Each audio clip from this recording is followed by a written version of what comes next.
So hello and welcome to my channel. और NCERT CBSE board ने class 12th के date sheet जो है वो जारी कर दी है। बता दिया गया है कौन सा एग्ज़ाम किस दिन है। तो केमिस्ट्री का जो पेपर है वो 28 फरवरी को है। और आज 24 जनवरी को मैं ये वीडियो बना रहा हूँ। 24 जनवरी 2026।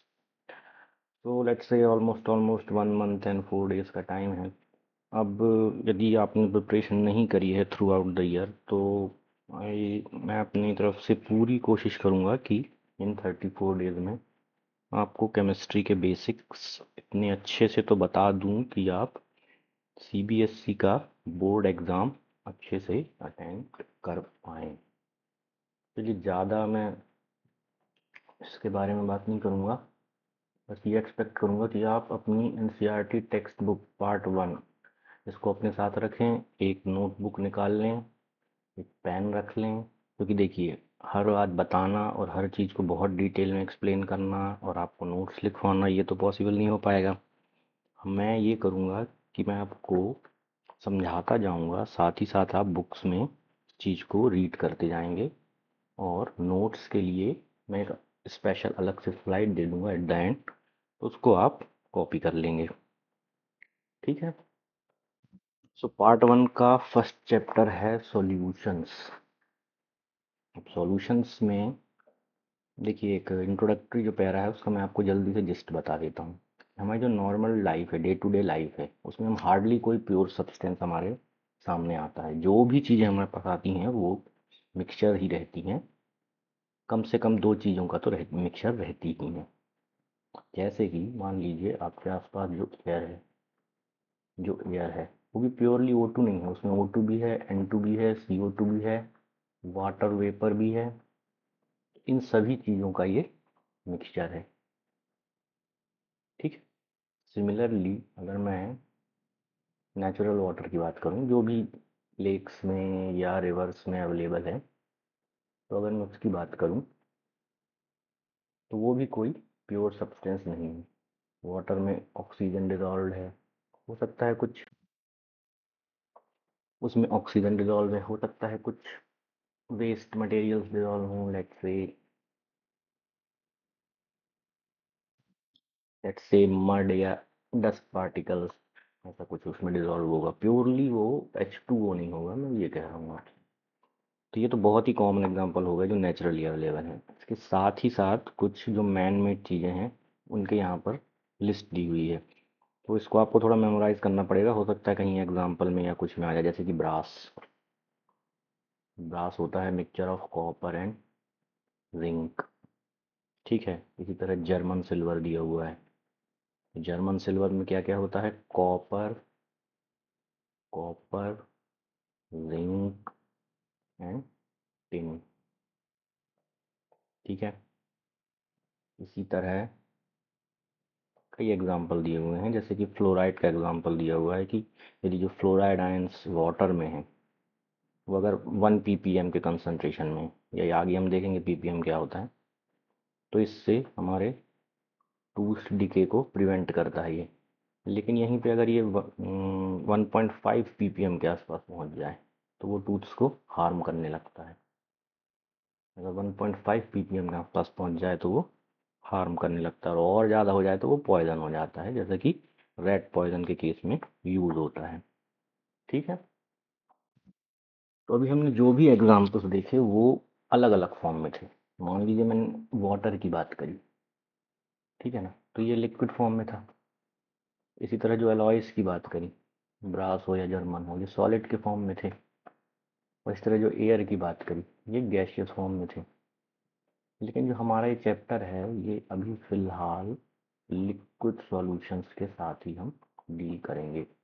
लिक्विड सॉल्यूशंस के साथ ही डील करेंगे, उनकी प्रॉपर्टी समझेंगे, जैसे कि वेपर प्रेशर और कॉलिगेटिव प्रॉपर्टीज ये क्या होती हैं, और लिक्विड सॉल्यूशन में कितने टाइप्स के लिक्विड सॉल्यूशन होते हैं।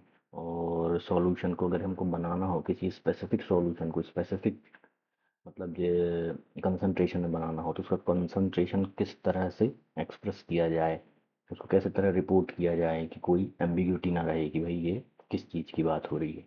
तो इन चीज़ों के बारे में हम बात करेंगे। लिखना भी शुरू कर सकते हैं, वीडियो को पॉज करके आप आराम से लिख सकते हैं, फिलहाल अभी समझने पर पूरा ध्यान दें। जैसे कि सॉल्यूशन, अगर डेफिनेशन की बात करूँ, व्हाट इज सॉल्यूशन पूछा जाए तो अभी डेफिनेशन की बात करूँ तो solutions are homogeneous mixture of two और मोर देन टू कंपोनेंट। या तो दो कंपोनेंट्स हो सकते हैं उसमें, या दो से ज़्यादा कंपोनेंट हो सकते हैं। अब होमोजीनियस मतलब क्या होता है? होमोजीनियस मतलब ये होता है कि मान लीजिए ये एक सॉल्यूशन रखा हुआ है किसी यूटेंसिल में, तो इस सॉल्यूशन में को मैं कितना भी छोटा पार्ट देखूं, यदि मान लीजिए ये सॉल्यूशन है, इसको मैं कई पार्ट्स में डिवाइड करूं और एक बहुत छोटा सा पार्ट उठा के देखूं, तो उसका जो कॉम्पोजिशन होगा वो पूरे सॉल्यूशन के कॉम्पोजिशन के समान ही होगा। ये नहीं होगा कि इस पार्ट में कुछ और कॉम्पोजिशन है, इस पार्ट में कुछ और कॉम्पोजिशन है, इस पार्ट में कुछ और कॉम्पोजिशन है। तो होमोजीनियस शब्द का मतलब यही होता है। यह है कि by homogeneous mixture we mean that By homogeneous mixture, we mean that its composition and properties are uniform throughout the mixture। यानी छोटे से छोटे पार्ट की भी वही प्रॉपर्टी होंगी जो सॉल्यूशन एज अ होल की प्रॉपर्टी होंगी। अब जो कंपोनेंट बड़ी क्वांटिटी में है, the component that is present in the largest quantity is known as the solvent, and solvent determines the physical state in which the solution exist. यानी कि water में हमने यदि थोड़ा सा सॉल्ट डाल दिया तो रहेगा तो वो वाटर ही, मीन्स लिक्विड फॉर्म में ही रहेगा। तो बड़ा कंपोनेंट क्या है? वाटर। और वही इसकी स्टेट डिफाइन कर रहा है कि जो सॉल्यूशन है वो लिक्विड फॉर्म में है। और जो छोटा कंपोनेंट है सॉल्ट, वो उसको बोलेंगे सॉल्यूट। यही लिखा है, वन और more component present in the solution other than the solvent, usually in smaller proportion, smaller proportion, usually in smaller proportion is called the solutes। अब यहाँ पे देखिए कई सॉल्यूट्स मिला सकते हैं। आपने वाटर में मान लीजिए शुगर भी डाल दिया और सॉल्ट भी डाल दिया, है ना, ये तो थ्री कंपोनेंट का सॉल्यूशन बन गया। लेकिन अभी चूंकि हम उस स्टेज पर नहीं हैं तो हम केवल बाइनरी सॉल्यूशन की स्टडी करेंगे। Means solution that is a binary solution is a solution consisting of two component, यानी केवल एक सॉल्वेंट रहेगा और एक सॉल्यूट रहेगा। ज़्यादा इसमें हमको आगे अभी डेप्थ में नहीं जाना है। यहाँ पे पेज नंबर 2 जो है, पेज नंबर 2, मैं रैशनलाइज टेक्स्ट बुक्स यूज़ कर रहा हूँ, तो पेज नंबर 2 पर एक टेबल दिया हुआ है, 1.1 टेबल आपके एनसीईआरटी टेक्स्ट बुक में। इसमें टाइप्स ऑफ सॉल्यूशन दिए हुए हैं, यानी कि कितने टाइप्स के सॉल्यूशन की हम यहाँ पे बात करेंगे, और उनका एक एक एग्जाम्पल दिया हुआ है। उसको आप जस्ट एक बार रीड कर लें और थोड़ा सा ध्यान रखने की कोशिश करें। मेरे ख्याल से ऑब्जेक्टिव वगैरह या 1 मार्कर में पूछा जा सकता है।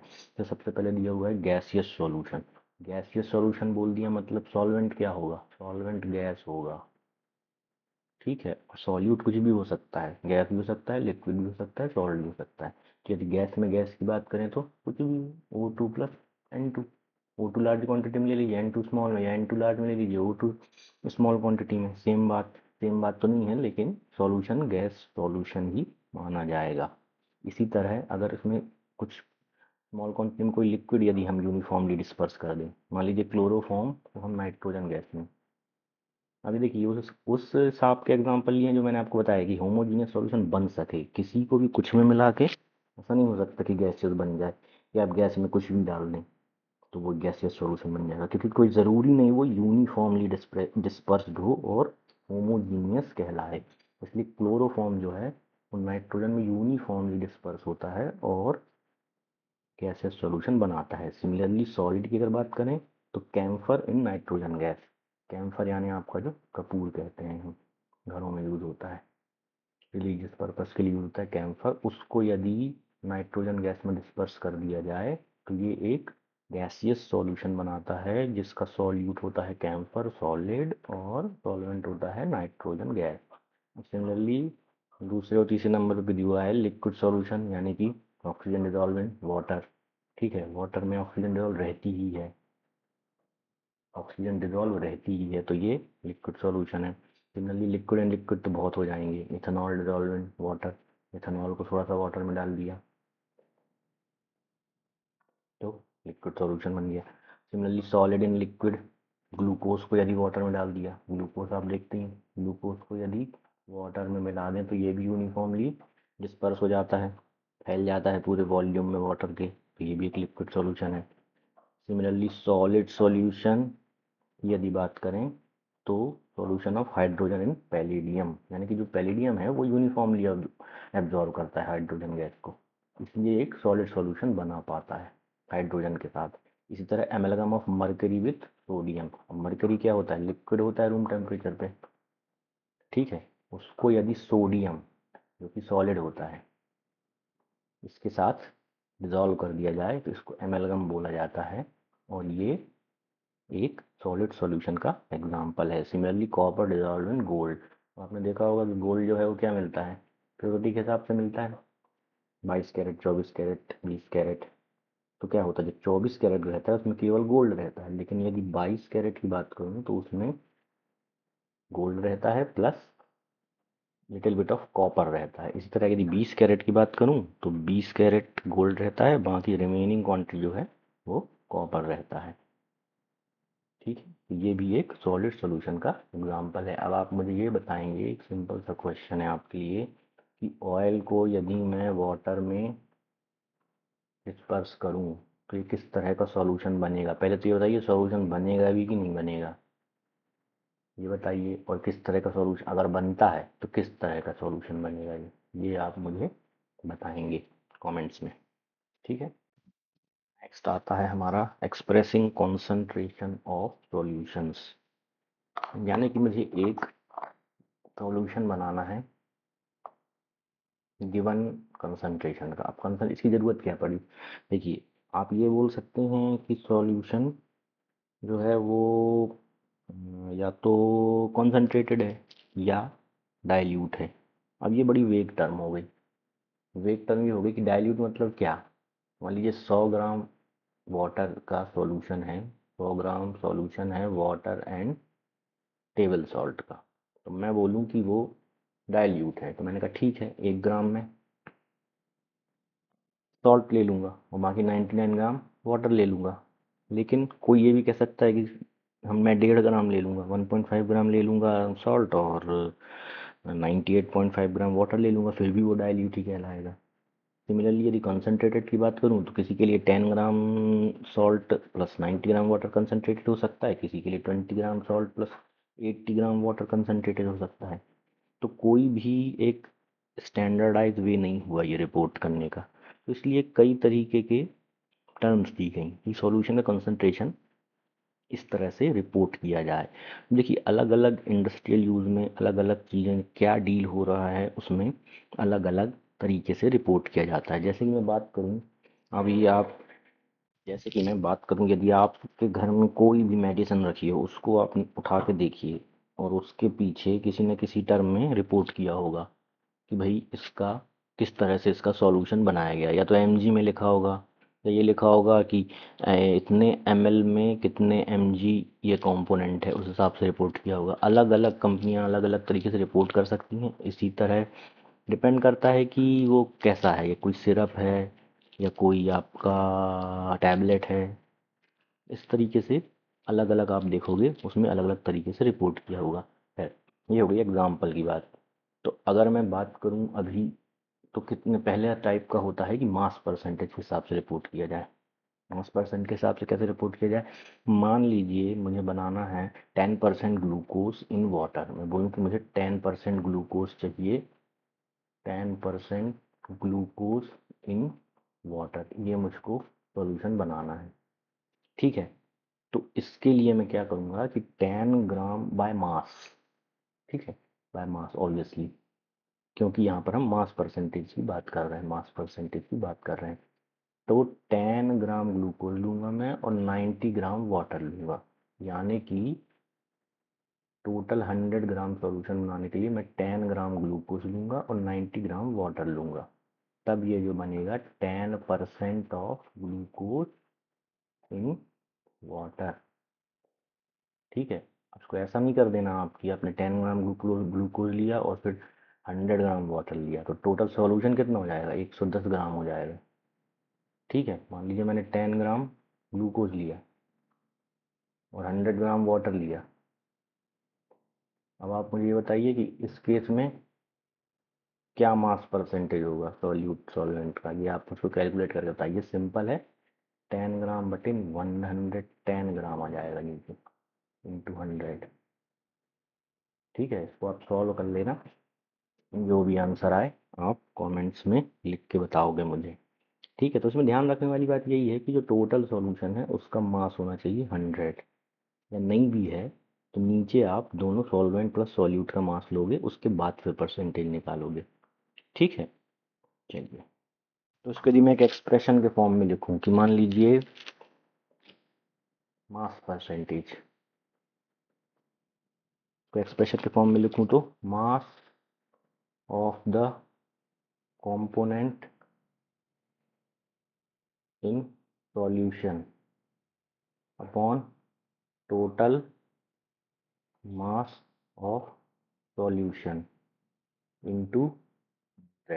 टेक्स्ट बुक में आपके दिया हुआ है, इसको आप लिख लेंगे जब भी नोट्स बनाएंगे तो। ठीक है, फिलहाल मैंने आपको अच्छे से समझा दिया। नेक्स्ट चीज पर आते हैं जल्दी से, जो कि है वॉल्यूम परसेंटेज। अब वॉल्यूम परसेंटेज में क्या होगा कि मान लीजिए 10% इथेनॉल सॉल्यूशन इन वाटर बनाना है आपको, उसका मतलब है हमको अब वॉल्यूम टर्म्स में यूनिट्स लेना है। मान लीजिए 10% इथेनॉल सॉल्यूशन इन वाटर बनाना है, मतलब 10 ml of ethanol in 100 ml of solution, यानी कि 10 ml में इथेनॉल लूंगा और 90 ml वाटर लूंगा, इन दोनों को मिक्स कर दूंगा, तो सॉल्यूट सॉल्वेंट मिलके टोटल सॉल्यूशन बन जाएगा। और इसका जो है वॉल्यूम परसेंटेज 10% आ जाएगा, इसका वॉल्यूम परसेंटेज जो है 10% आ जाएगा। सीधी सी बात है, वेट की जगह वॉल्यूम आ जाएगा, वॉल्यूम परसेंटेज ऑफ सॉल्यूशन में। ठीक है, तो वॉल्यूम परसेंटेज ये होता है। ठीक है, नेक्स्ट आ जाता है mass by volume percentage. Third third type क्या जाता है, मास बाय वॉल्यूम परसेंटेज।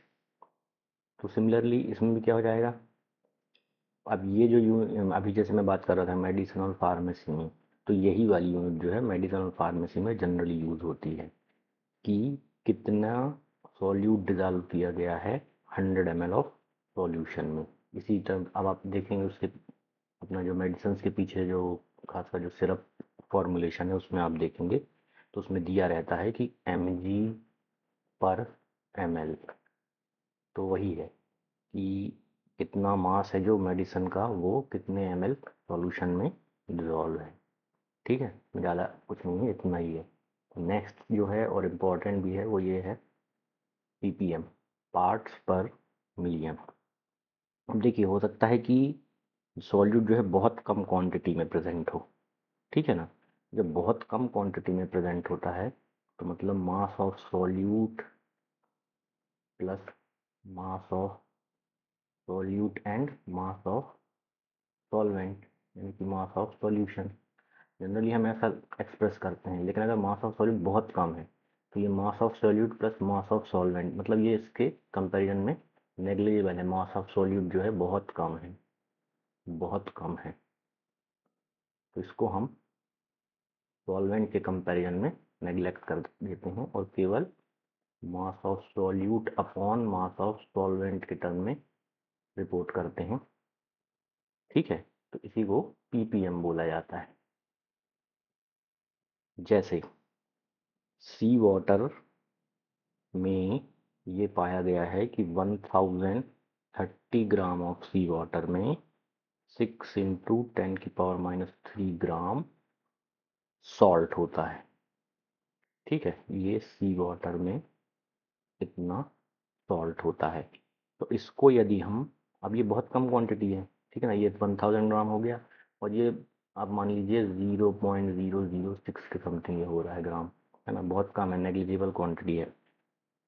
तो इसको जो है हम ppm में ही जनरली रिपोर्ट करते हैं। ठीक है, अब 1030 ग्राम, आप ये सोच रहे होंगे ये बुक में जैसे दिया ना कि 6 इंटू 10⁻³ है 1030 में, फिर अगली लाइन में दे दिया है कि such a small concentration is also expressed as.